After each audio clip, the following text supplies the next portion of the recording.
क्या नाम है? अमादुल हसनैन। कहाँ से आप आए? सरगोदा से। सरगोदा से। सर, हमें ये बताएं, जो 2-4 दिन से लाहौर की सूरत-ए-हाल है, या उनके पूरे पाकिस्तान की जो सूरत-ए-हाल है, इसमें क्या देखते हैं आप? देखें, बेसिकली जो एक फ़ाशिस्ट हुकूमत ने ये जो अमल दोहराया है, इसका मकसद ये था कि पाकिस्तान तहरीक-ए-इंसाफ़ को चेक करना था कि इमरान खान साहब की गिरफ़्तारी के बाद अगर हम इसमें कामयाब होते हैं तो इमरान खान साहब को गिरफ़्तार करने के बाद उन पे पाबंदी लगाकर पाकिस्तान में इमरजेंसी नाफ़िज़ करने के बाद, इलेक्शंस डिक्लेयर कराने के बाद इलेक्शन को विन करके तो दोबारा से एक मखलूत हुकूमत बनाने का उनका प्लान था, जो कि नाकाम हो गया। आपने देखा पूरे पाकिस्तान के अंदर अवाम निकली। मैं इनके कुछ जाहिलाना ट्वीट्स भी आज पढ़ रहा था जिसमें वो ये ज़िक्र कर रहे थे कि जी पाकिस्तान के अंदर अवाम नहीं निकली। अगर पाकिस्तान में अवाम नहीं निकली तो उसका मकसद क्या था कि पाकिस्तान में इंटरनेट सर्विसेज़ को बंद कर देना, जगह-जगह कंटेनर्स खड़े करना।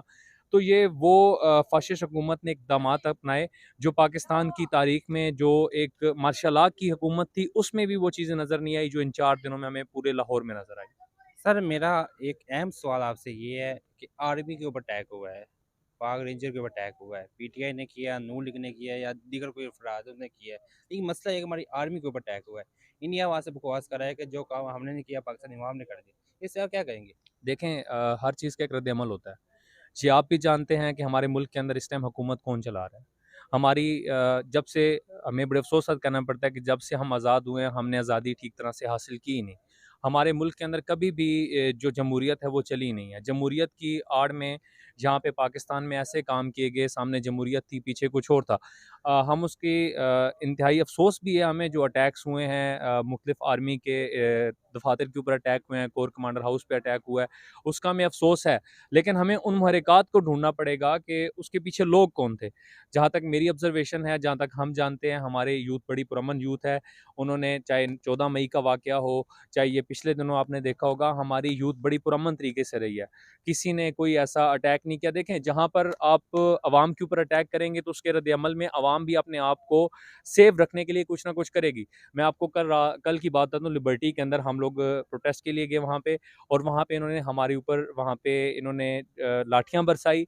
वहाँ पे फीमेल्स भी थी, वहाँ बच्चे भी थे। आप ये देखें, ये बच्चे आपको दहशतगर्द कहीं से नज़र आ रहे हैं? अगर हम दहशतगर्द होते, अगर हम इस तरह की गलत पुरशद्दत लोग होते तो हमारे साथ ये बच्चे ना होते।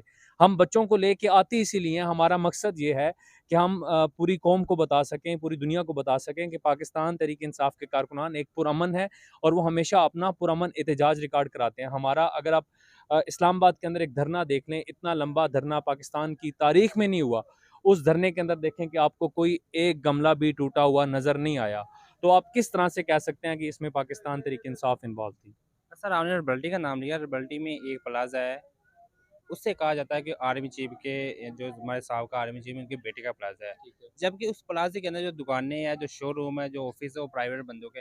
उनमें से एक ऑडी का शोरूम है, उसको तोड़ा गया है।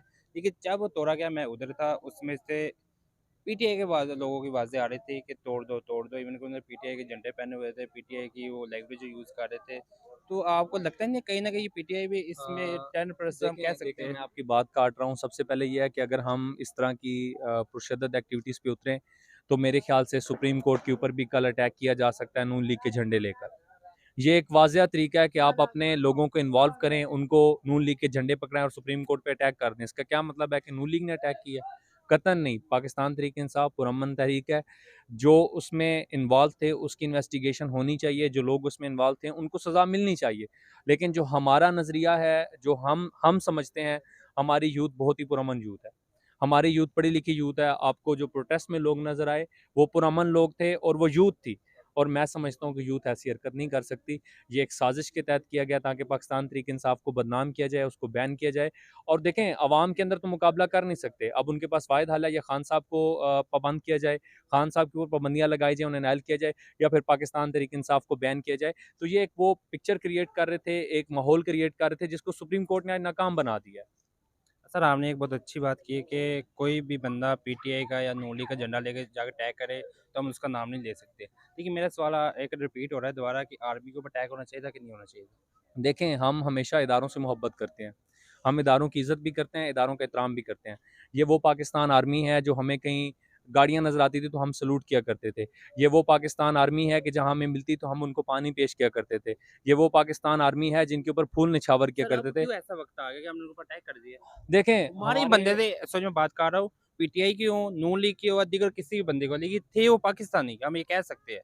पाकिस्तानी थे लेकिन उसके पाकिस्तानी आर्मी के ऊपर अटैक किया। देखें, पाकिस्तान आर्मी के ऊपर अटैक किया, हम बहैसियत इदारा उसकी इज़्ज़त करते हैं, लेकिन उसमें कुछ काली भेड़ें हैं जो उस इदारे को बदनाम कर रही हैं। हम कतन इस हक़ में नहीं है, वहाँ पे जो अटैक हुआ है वो नहीं होना चाहिए था। वो जो भी अफराद थे इंशाल्लाह इन्वेस्टिगेशन के बाद सामने आएगा। और देखें, एक वाज़िया पैगाम है, मैं समझता हूँ कि कोर कमांडर हाउस के बाहर एक अच्छी खासी सिक्योरिटी होती है, लेकिन उस सिक्योरिटी के बावजूद वहाँ पे अचानक से सिक्योरिटी का गायब होना एक सवालिया निशान है। हमारे लिए एक सवालिया निशान है कि हम आम रूटीन में देखें कि हम एक थाने की दीवार को नहीं फैलांग सकते, तो हम एक कोर कमांडर के घर में कैसे दाखिल हो सकते हैं? आपको अपने सवालों के जवाब वहीं से मिल जाएँगे। ये बहुत प्यारी बात की कि नो कि जबकि आर्मी के अंदर दाखिल होने के लिए, आर्मी जो एरिया से दाखिल होने के लिए नाके लगे थे जगह-जगह पर, कि तब इनका कहना है कि वहाँ नाके भी नहीं थे, वहाँ पे लोग भी नहीं थे। मज़ीद इनके साथ कुछ लेडीज़ हैं, उनसे बात करते हैं। अस्सलाम वालेकुम। अस्सलाम वालेकुम। अस्सलाम वालेकुम। वालेकुम क्या अस्सलाम। नाम है? रबिया। अच्छा, आप मुझे ये बताइए, आप छोटी सी बच्ची है, स्टूडेंट भी लग रही है, आर्मी जो हम उनसे बहुत मोहब्बत करते हैं, उनसे प्यार करते हैं, उनके लिए हम जान दे भी सकते हैं। आर्मी वो जिसके लिए हम, यानी कि जो आर्मी बॉर्डर पे बैठी है और हम यहाँ पे सो रहे हैं ईज़िली, उनकी वजह से हम यहाँ पे ईज़िली है, वरना इंडिया कब का हमें तबाह कर चुका होता। आप क्या कहेंगे आर्मी के ऊपर अटैक जो हुआ है? देखें, जैसे कि मेरे फ़ेलो ने कहा कि आर्मी के ऊपर अटैक बिल्कुल गलत है, होना नहीं चाहिए। लेकिन कुछ मुहर्रिकात ऐसे हैं कि सिचुएशन ऐसी क्रिएट की जा रही है। अब ये हुकूमत की तरफ से क्रिएट, हुकूमत सारा मलबा जो है एस्टेब्लिशमेंट पे डालती है, एस्टेब्लिशमेंट मलबा जो है वो हुकूमत पे डालता है। वो हुकूमत के कामों से लाताल्लुकी ज़ाहिर करते हैं और हुकूमत जो है वो एस्टेब्लिशमेंट के कामों से लाताल्लुकी ज़ाहिर करते हैं। देखिए, अब हकीकत तो सबको पता है कि एस्टेब्लिशमेंट के बगैर ना हुकूमत तिनका भी नहीं हिला सकती। तो इसके बावजूद अब देखिए, अब मुल्क की सबसे बड़ी पार्टी के जो चेयरमैन हैं, अब उनके साथ ऐसा सलूक होगा, तो आपको क्या लगता है कि अवाम चुप रहेगी? वो मतलब इमरान खान का किसी से क्या दुश्मनी है? क्या अपनी उसने ज़िंदगी की आसाइशें छोड़ी हमारे मुल्क के लिए, ठीक है? अवाम के लिए छोड़ी। अब इसके बदले में अगर उनकी ज़िंदगी को ख़तरा होता है या अगर उन पे अटैक होता है, तो उसके बदले में अवामी रद्द-ए-अमल तो आएगा।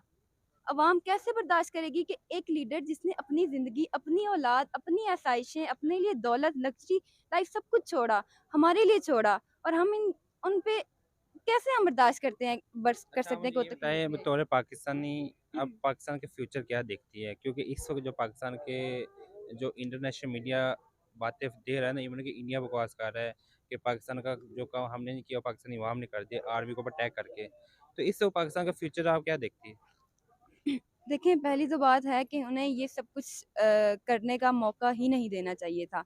अब आप ये देखें कि हालात ऐसे पैदा क्यों किए गए? आप ऐसे हालात ही ना पैदा करें, जब आपको पता है कि आधे से ज़्यादा मुल्क, मतलब मुल्क की सबसे बड़ी पार्टी के अगर आप चेयरमैन को ऐसे करेंगे तो अवामी रद्द-ए-अमल आएगा।